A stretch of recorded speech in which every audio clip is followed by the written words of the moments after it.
রাজা নয়, বাংলার রাজনীতি তাকে চিনত কিং মেকার হিসেবে। একদিকে মুখ্যমন্ত্রী প্রফুল্ল সেনের সহযোদ্ধা, অন্যদিকে জওহরলাল নেহেরু, লাল বাহাদুর শাস্ত্রী, ইন্দিরা গান্ধীর ঘনিষ্ঠ। এক চোখে দেখতেন বলে চোখে সর্বক্ষণ কালো চশমা। তা নিয়েও রাজনৈতিক জীবনে শুনতে হয়েছে অনেক কটু মন্তব্য। চেনেন আপাত বিস্তৃত এই 3 বারের সাংসদকে?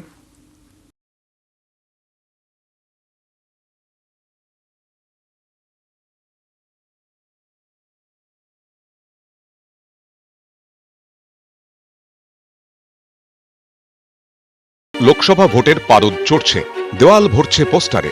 কোথাও রাফাল তো কোথাও চৌকিদার। 60-এর দশকেও দেওয়াল ভরত পোস্টারে। কুৎসা ব্যঙ্গ থেকে ছাড় মিলত না দুঁদে রাজনীতিকদেরও। ছাড় পাননি কিংবদন্তি অতুল্য ঘোষ। এক চোখে দেখতে পেতেন না তিনি, আর তা নিয়েই 60-এর দশকে দেওয়ালে দেওয়ালে পড়তো পোস্টার।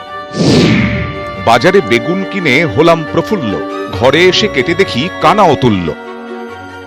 67 সালের পর সিপিএম যখন প্রথম যুক্ত ফ্রন্ট গঠন করে, সেই সময় তারা সারা বাংলা জুড়ে একটা ছড়া বলেছিলেন যে ইন্দিরা মাসি বাজায় বাঁশি, চবন বাজায় ঢোল, আয় প্রফুল্ল ভাত খাবি আয়, কানা বেগুনের ঝোল।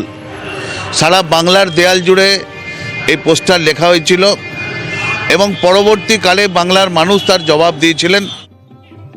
জন্ম 28শে অগস্ট 1904 হুগলির জেজুর গ্রামে। প্রথম জীবনে স্বামী বিবেকানন্দর ভাই ভূপেন্দ্রনাথ দত্তর সংস্পর্শে এসে কমিউনিস্ট আদর্শে আকৃষ্ট হন। পরবর্তী সময়ে বিজয় মোদকের হাত ধরে গান্ধীবাদী নেতা হিসেবে পরিচিতি পান। 15-16 বছর বয়স থেকেই উত্তর কলকাতা জেলা কংগ্রেস অফিসে যাতায়াত শুরু।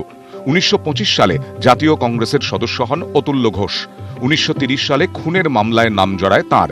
মেদিনীপুর পুলিশের হাতে ধরা পড়লেও প্রমাণের অভাবে বেকসুর খালাস পেয়ে যান। ভারত ছাড়ো আন্দোলনের সময় এক পুলিশ কর্মীর লাঠির ঘায়ে নষ্ট হয়ে যায় একটি চোখ। আসে আরও শারীরিক আঘাত, দমেননি তিনি। স্বাধীন ভারতের প্রথম প্রধানমন্ত্রী জওহরলাল নেহরুর মৃত্যুর পর তিনি লাল বাহাদুর শাস্ত্রীর প্রধানমন্ত্রিত্বকে সমর্থন করেন। 1948 সালে অতুল্য ঘোষ পশ্চিমবঙ্গ রাজ্য কংগ্রেসের সাধারণ সম্পাদক নির্বাচিত হন। এরপর জাতীয় রাজনীতির ময়দানে আত্মপ্রকাশ। 1952 সালে প্রথম লোকসভা ভোটে বর্ধমান থেকে সাংসদ নির্বাচিত হন অতুল্য ঘোষ। ফরওয়ার্ড ব্লক প্রার্থী সুবিমল ঘোষকে হারিয়ে দেন তিনি। 1957 ও 1962 সালেও আসানসোল থেকেও লোকসভা ভোটে জেতেন তিনি। 1967 সালে অবশ্য বাঁকুড়া লোকসভা কেন্দ্রে হার মানতে হয় তাকে। অতুল্য ঘোষ রাজনীতিবিদ হিসেবে একটা দিকপাল রাজনীতিবিদ ছিলেন। অতুল্য ঘোষ ওয়ার্কিং কমিটির মেম্বার। অতুল্য ঘোষ যেতে পারেনি, ওয়ার্কিং কমিটির মিটিং বন্ধ হয়ে গেছে। তারপর থেকেই সারা ভারতের রাজনৈতিক মানচিত্র পাল্টাতে শুরু করে। 1971 সালে সক্রিয় রাজনীতি থেকে সরে যান অতুল্য ঘোষ। অনেকে তাকে বলেন কিং মেকার।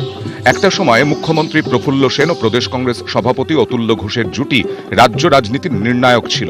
একই সঙ্গে সামলাতেন জাতীয় রাজনীতি।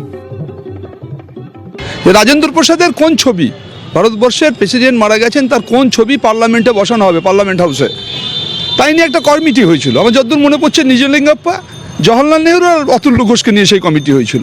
তার মানে ইম্পর্টেন্সিটা বুঝুন। শাসক পার্টির লোক হওয়া সত্ত্বেও বিনয় চৌধুরী, সরোজ মুখার্জি বা ওই সময় যে মানুষরা সব ছিলেন, তাদের সঙ্গে এটা সম্পর্কের ক্ষেত্রটা ছিল খুব প্রসারিত।